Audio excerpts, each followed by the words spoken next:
very much, and thanks for coming out here on this Saturday morning to hear about math and food. I'm going to talk about math and food because I love math and I love food. And unfortunately, some people seem to like food more than they like math. But seeing as you're all here, I expect you all love math. Who loves math here? Do you love math? Yay! I love that. That's fantastic. So I'm going to show you some of my favorite mathematical structures that you might not have thought of as being anything to do with math. Because actually, math isn't just about numbers and things like that. It's also about all sorts of things. And actually, math is everywhere in the world around us. And I think that sometimes people say to me, I have lots of friends who have children, and they say to me, they know that reading books is a good thing to do with the family, but how do you do math at home with the family? Do you just sit around at home and add numbers together? Well, some children really like adding numbers together, but there's so much more you can do than that. So I'm going to show you some of the things, including I'm going to show you that math is just the study of how things work, anything. And if you're interested in how things work, then you can be interested in math. Of course, really, it's not the study of how any old things work. It's the study of how logical things work. And it's actually not any old study of how logical things work. It's the logical study of how logical things work. And the trouble with that is that nothing behaves logically. I don't behave logically. I bet you don't behave logically. Do you behave logically? This computer definitely doesn't behave logically. Nothing actually behaves logically. And so in order to study anything logically, we have to forget the pesky details that stop things behaving logically. And that moves us from the real world into the abstract world of ideas. Instead of real objects, we have ideas about objects, and that's where logic really does work. And the great thing about this world is that as soon as you have an idea for something, you can play with it. You don't have to beg your parents to buy you the Ninjago Lego set, which is what my nephew really wants at the moment. Please, can I have the Ninjago Lego set, please? You don't have to beg. As soon as you have the idea for something, you can play with it. And I wish that as soon as I had the idea for my dinner, it would just exist and I could eat it. But with math, as soon as you've thought of it, you can play with it. The other good thing about it is that lots of things become the same when you do that abstraction. Just like if you have one cookie and one cookie, that makes two cookies. And if you have one apple and one apple, that makes two apples. And if you have one monkey and another monkey, that makes two monkeys. And then you go, hey, wait a minute. It didn't matter that those were apples and monkeys and cookies. It could be one anything and one something else, and that makes two of those things. And so you go, well, why don't I just call that 1 plus 1 equals 2, and then you have performed an abstraction. You've moved from the real world of objects into the abstract world of ideas, where everything works. Now, the thing about that is that you don't really have your feet on the ground anymore when you're in the abstract world, which can be a bit scary. But I think it's a bit like flying. Now, I don't want to fly, really. I don't think I would dare ever jump out of a plane and do real flying or skydiving or anything like that. But I love intellectual flying. And that's what I feel like I'm doing when I'm doing math. I'm flying around in my ideas, and I like that. Now, some people don't like it because in the abstract world, you can't win arguments by yelling. And some people like winning arguments by yelling. And that doesn't work in the mathematical world. But I don't like winning arguments by yelling, so I prefer the mathematical world. So I'm going to show you some of my favorite things. And the first of my favorite things I'm going to show you is the mathematics of this piece of Bach. Bach is one of my favorite composers. And Bach has a lot of math inside it, so much that I could probably talk about that for about 3 weeks without stopping, just by itself. So I won't do that. But Bach wrote a lot of math into his music, actually. And in this piece, well, I'm going to show you, but it's one of the 48 preludes and fugues he wrote that's part of the Well-Tempered Clavier. And he wrote these pieces because it had suddenly, well, not suddenly, but it became possible to play music in every key. Before that, some keys sounded really great and some keys sounded really terrible, so you had to avoid them. But then using some math, they found a way of making every key sound quite nice, and Bach got really excited about this. So he wrote one prelude and fugue in every key. There are 12 keys on the piano, so that makes 12. He wrote in major and minor, so that makes 24. And then he got really excited and did it all again, so that makes 48. So this is from the second book where he'd got really excited and did it again, and it's the prelude in G minor. I'm going to start by playing it for you.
Thank you. It's very exciting for me to get to play the piano here. I've come to see several shows here. I came to see the Nutcracker here just before Christmas, and I came to see Tosca here before that, and so it's funny being on this side because I've been on the other side before. So I hope that you will also come and see some great shows that they have here. So this piece of Bach is written in polyphony, which means that there are several different lines of music, and they wind their way around each other, so that you could get 4 people to sing it, possibly, because the lines of music are slightly different. So the first line goes like this, just sits there for a while, and then the next one goes, and then the next one goes, and so on. And usually when you study a piece of polyphony, you start by isolating each line of music and maybe singing it yourself to see where it goes. And when I first studied this piece, I got really confused by it. And I discovered that I couldn't really tell where the lines of music were. So I decided to draw a picture of it. And the picture came out like this.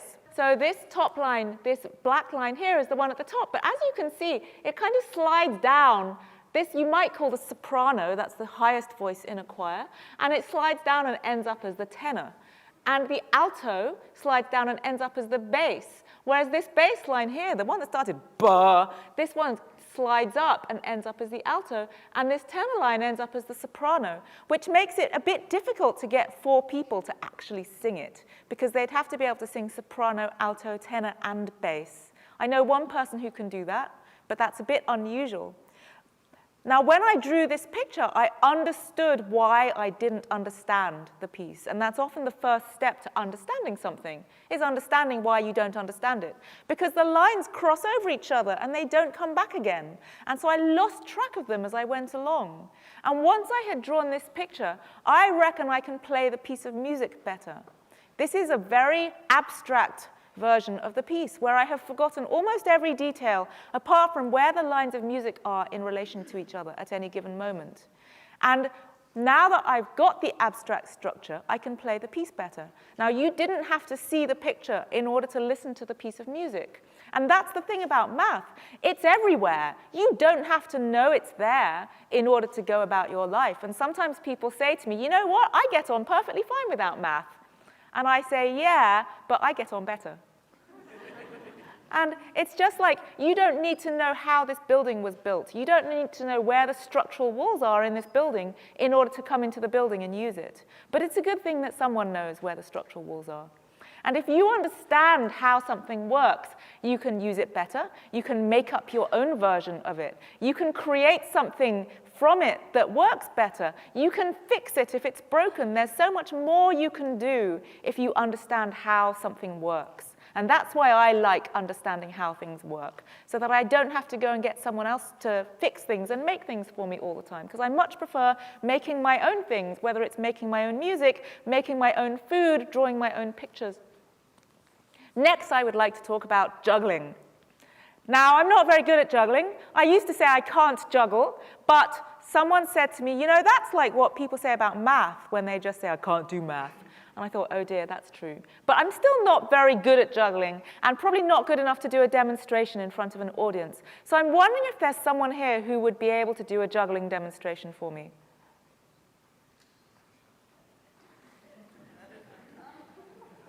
Yes, wonderful. Please do come up. Hooray!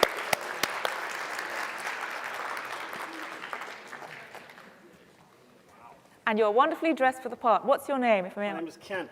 Kent, thank you so much. Oh, I thought you said mugging. Really? It's the only word I could think of that rhyme with juggling. Oh, muggling. No, go for it. So everybody can juggle one ball, because you just throw from one hand to the other. Can everybody do that? That's as far as my lesson ever went. So you just learn to throw one ball, and then you learn to throw two. So this is the problem. I'm not very good at throwing or catching. So please go ahead. So that's why you practice one for a long time. I practiced for a really long time. Please do that. Please. So the third, the jug, the actual jug we want, right?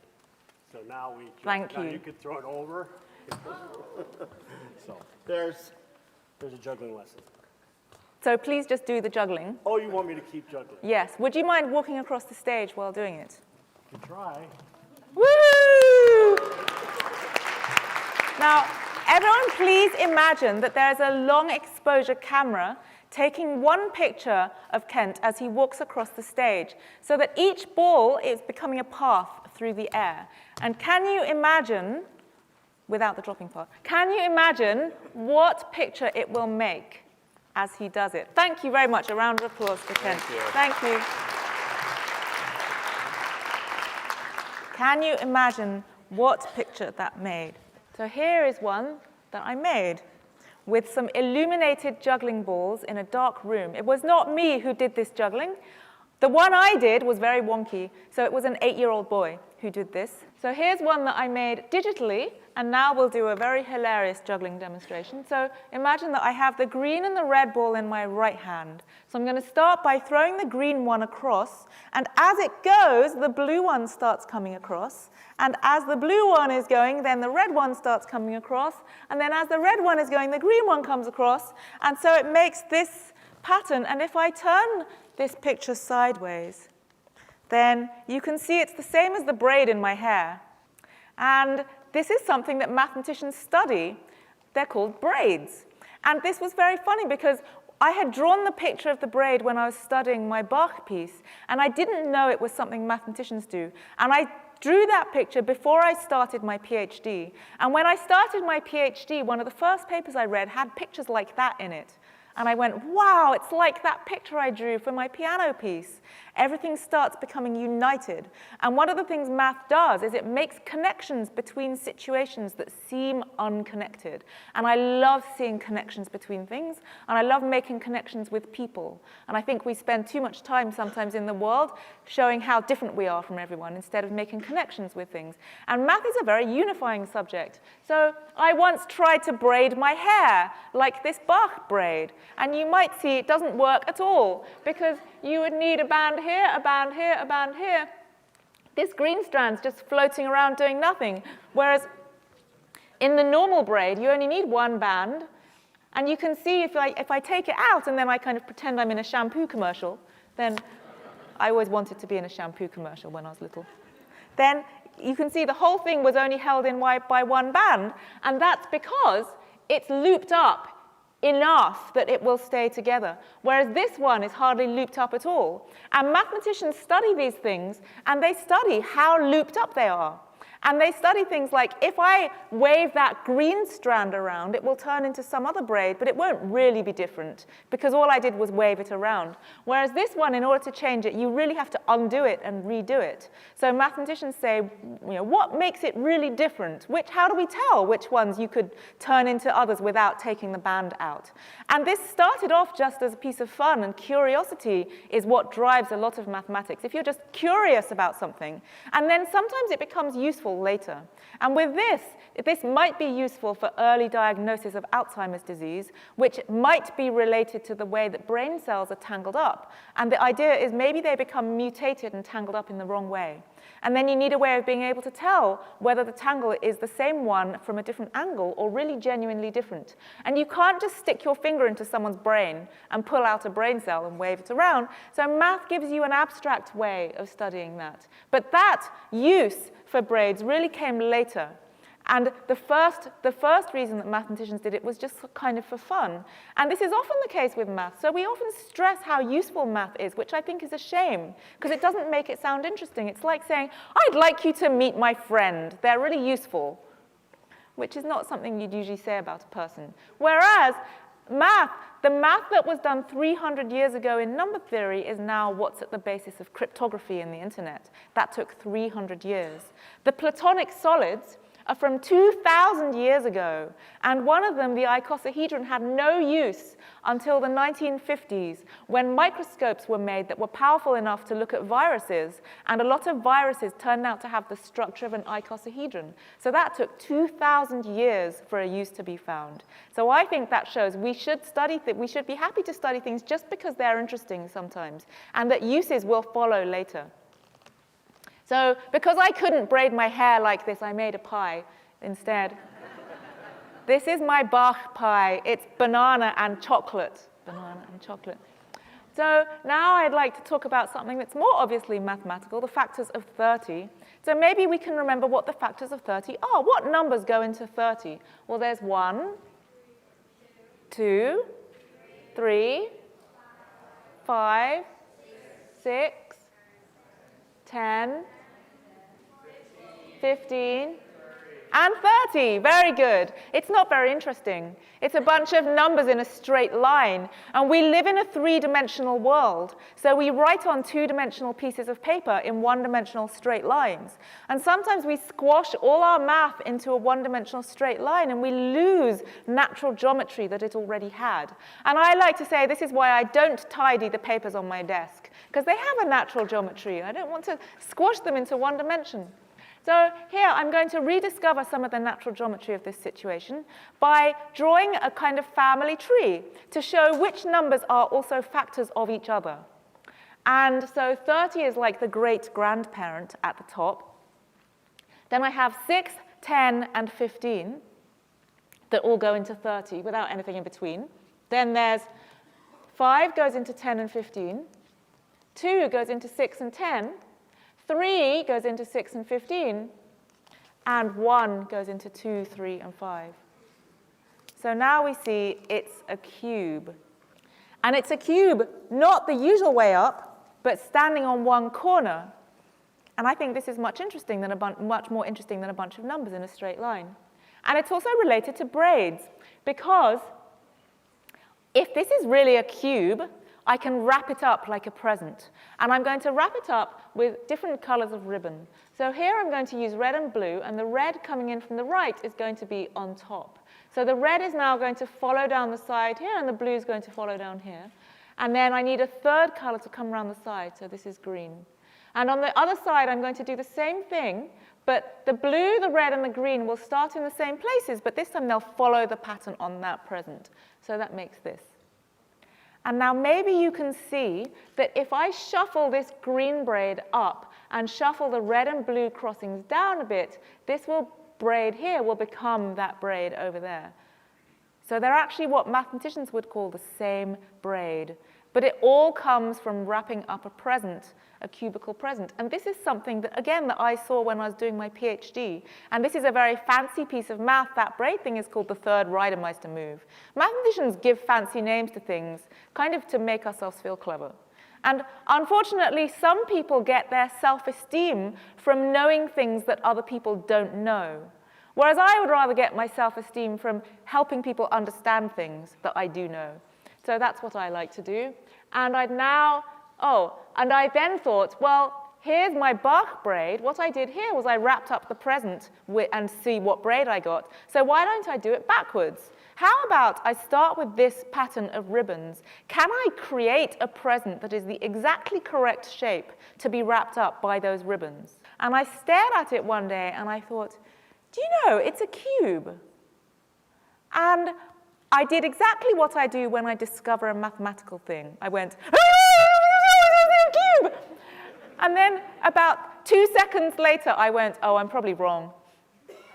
And then 2 seconds later, I thought, I bet everyone in the world knows this apart from me. And then 2 seconds after that, I went, well, maybe it's trivial. So it's not trivial. That is, not every braid makes a cube.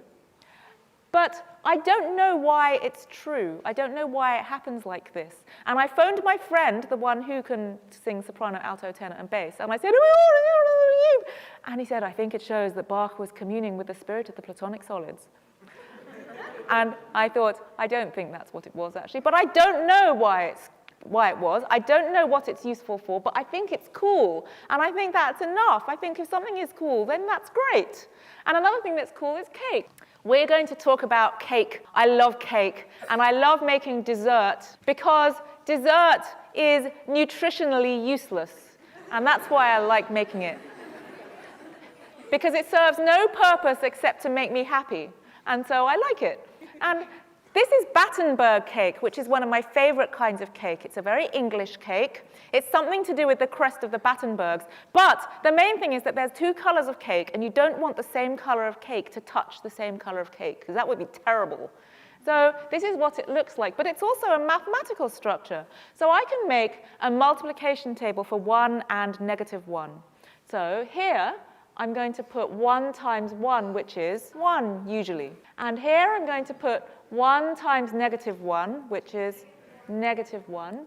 And here I'm going to put -1 times -1, which is 1. So it's a Battenberg cake. I can try this again with adding even and odd numbers. So here I'm going to put what you get if you add an even number to an even number. Even. And if you add an even number to an odd number, odd. And if you add an odd number to an odd number, even. So it's a Battenberg cake. And I can also do this with multiplication of real and imaginary numbers.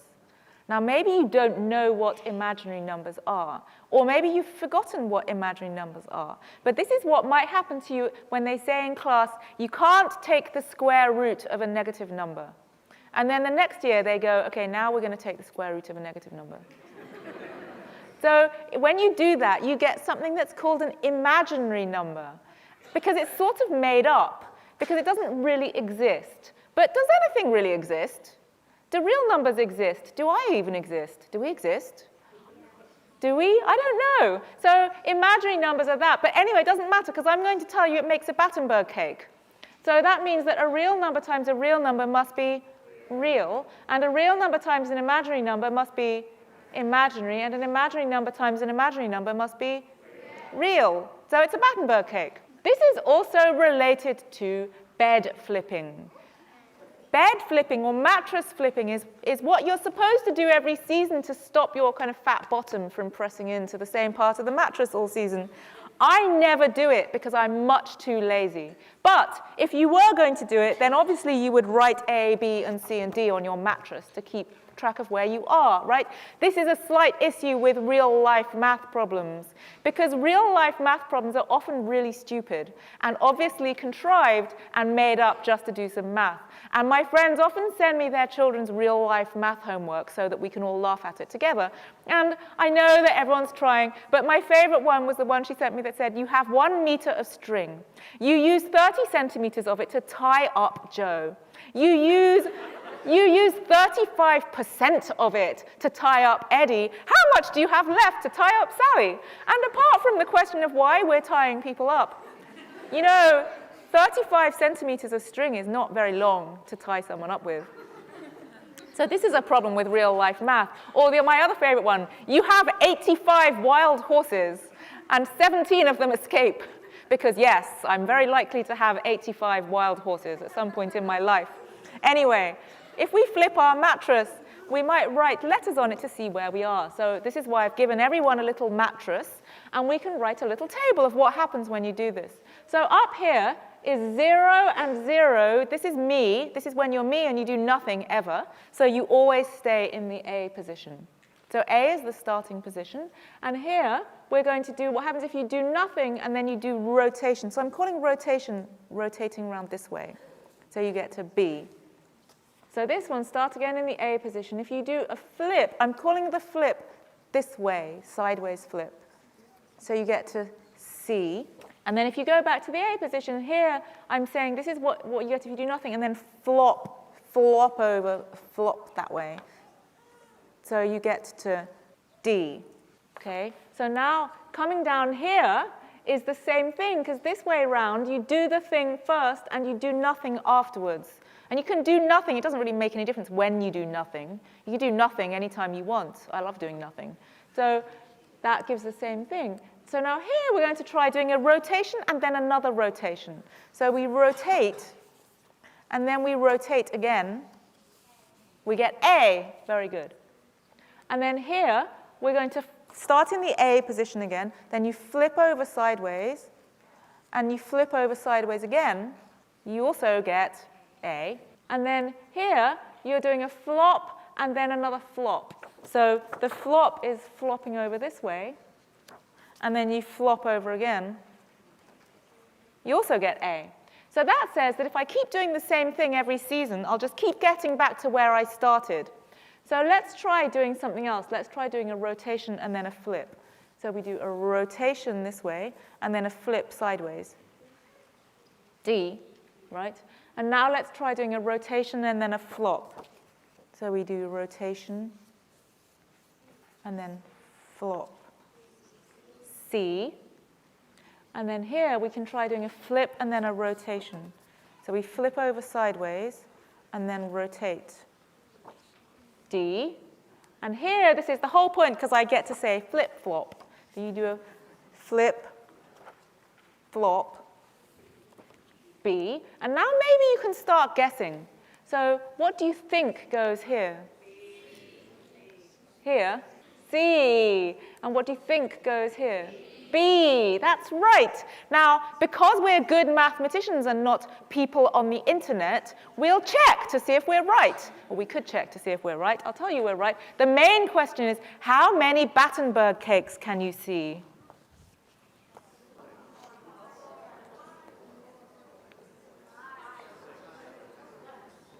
There's 2 here. There's 2 here. There's the one in the middle. And there's the big one, because the whole thing is a Battenberg cake, where each small cake was already a Battenberg cake. Here's one. Here are the letters written on it, so you can see how it matches up. I call this the iterated Battenberg cake, because I've iterated the process of Battenbergification. Battenbergification is like painting by numbers. So with the original Battenberg cake, all I had to do was tell you what goes in position 1 and what goes in position 2. So it could be yellow and pink. It could be chocolate and more chocolate, because I always like chocolate. It could be a bunny and another kind of bunny. And now I've Battenbergified a bunny. Or it could be one kind of Battenberg cake and another kind of Battenberg cake. And I've now got the iterated Battenberg cake. And if you make this, you have to cut the cake so carefully to make it fit together. You end up with a lot of leftover cake, and then you make lots of friends. So here is an even more abstract representation of a Battenberg cake. Because all I had to do was tell you what goes in position 1 and what goes in position 2. So it could be yellow and pink, light brown and dark brown, bunny 1 and bunny 2, cake 1 and cake 2. But what is cake 1? Cake 1 was already that, and cake 2 was already this. So why don't I take the picture for cake 1 and put it here where the 1 is? And I can take the picture for cake 2 and put it here where the 2 was. And this is now a very abstract picture of an iterated Battenberg cake. And this is something mathematicians study again. It's a mathematical structure called a tree, because it looks a bit like a tree, like it has a root, it grows up into branches. But the great thing about an abstract tree is that you can think of it as things starting at the top and getting stuck together on the way down as well. Abstract things are very versatile. You can think of them lots of different ways up. So trees come from sticking things together, and we can try this for adding numbers together in 2 different ways. So if I do this, this says add 4 and 4 together first, which makes 8, and then I'm going to add 2 afterwards, and that makes 10. And usually, because we've squashed our math into a one-dimensional straight line, we have to use parentheses now instead of a nice tree picture. But it's really about trees. So on the other side, that says this time I'm going to add the 4 and the 2 together first, which makes 6. And if I add this 4 afterwards, that makes 10 as well, with the parentheses on the other side. And we know these are the same. You might know this as the associative law for addition. And so whatever numbers you feed into this tree, you'll always get the same answer. But this doesn't happen if you use something more subtle than numbers. And when we do higher level math, we use things that are a lot more subtle than numbers. For example, if I mix egg yolks and sugar together, and then afterwards I add some milk and I heat it up, I make custard. Whereas the other way around, if I mix sugar and milk together first, and then I add the egg yolks, I do not make custard. So these things are not the same in the world of custard. Whereas for cake, it doesn't matter so much. So when you're making cake, the usual recipe for cake says cream the sugar and the butter together, and then beat in the eggs, then mix in the flour, and that makes cake if you bake it. But actually, especially if you have an electric whisk, you can just kind of chuck everything in a bowl and go, "Wah," and it'll be fine. Now, I tried doing it in all the other ways with my art students. We brought all the ingredients for cake into class and we mixed it. So this is the basic little tree moving one branch from left to right. Here are all the ways of doing it. So each of these arrows shows how I move one little branch from left to right. So here, the butter branch moved from left to right, so now it's there. Here, down here, the egg branch moved from left to right. So this recipe says mix the butter and the eggs together first, which is really disgusting. Then you mix in the sugar, and then finally you mix in the flour. But actually, if you beat it hard enough, it still kind of looks like cake batter. And this one down here is quite interesting, because you need 2 bowls. This one, you have to mix the sugar and the butter first, and then you mix the eggs and the flour in a different bowl, and then you mix them together. And if you're lazy like me, you don't want to have to wash an extra bowl. So this is definitely different. Whereas this one over here says mix the eggs and the flour together first, which is also very disgusting. But we did it in class, and we discovered that actually it all comes out kind of looking the same in the end. And we don't have ovens at art school, but we did. I went and talked to the Culinary Institute of America, and they do have ovens. And so we did it there. We baked them. I had 5 pastry chef students who made these cakes in these different ways. We baked them to see what would happen. And what happened was that this one was the usual recipe was definitely the easiest, and it rose the highest. But the other ones were still like cake. They just didn't rise quite as high. And this is different from the custard situation, where if you do it the other way around with custard, it's really not custard. Whereas with this one, they're still cake. They're just slightly different cake. And in math, sometimes things are not exactly, it's not all about right and wrong and equals and not equals. Sometimes things are sort of the same and not totally the same, but you get to decide whether it counts as the same or not. So here, if you're not the one making the cake, maybe you don't care if it was difficult to make. Maybe if you have an electric whisk, then it's all the same anyway. Maybe you're not the one doing the washing up, so it doesn't matter to you that you used an extra bowl. Maybe, if you are making the cake, maybe you don't want your cake batter to go through a stage where it looks like vomit, because it's kind of disgusting. The other thing you can ask yourself here is, what happens if I want to make chocolate cake? Because I always want to make chocolate cake. So you have one more ingredient, which is chocolate. And if you draw all the trees for making chocolate cake, what you get is a shape that looks like this when you stick it together. So this is a pentagon, and it's called the McLean pentagon. And usually you wouldn't see this unless you were doing a PhD in my field, which is category theory. But it's really about chocolate cake. And then if you add an extra ingredient, it gets an extra dimension. And so this has 6 pentagons on it and 3 squares. And if you added one more ingredient, it would become a 4-dimensional shape. And that's a bit more difficult to make. Somebody 3D printed this one for me. I really like it. And in the back of the second half of my book, there's a net, so you can cut it out and make it yourself. So this brings me to what category theory is, which is my field of study. Mathematics is the logical study of how logical things work. And category theory is kind of the mathematics of mathematics. It's quite a recent part of math. It's not about numbers. It's about how math works. So it's about the logical study of how logical things work, which is somewhat looped up on itself. But I like it because I like being able to think logically and think clearly. I think it helps me to live life better. And it also helps me to understand the world better. And it helps me to understand people better, which I think is really important, especially in this day and age. What I do think is that we will never be able to explain the whole world logically. I'm not saying that math can explain everything, but I think that mathematical thinking is at the core of what we understand. Just like you have a physical core, which is here, and if you have a strong core, then it gives you better access to the rest of your muscles. And if you have a strong core of your thinking, then it gives you better access to the rest of your thinking. We'll never be able to understand everything logically, because every time we answer a mathematical question, it creates more questions that we haven't answered yet. So there's always more stuff that we can't answer.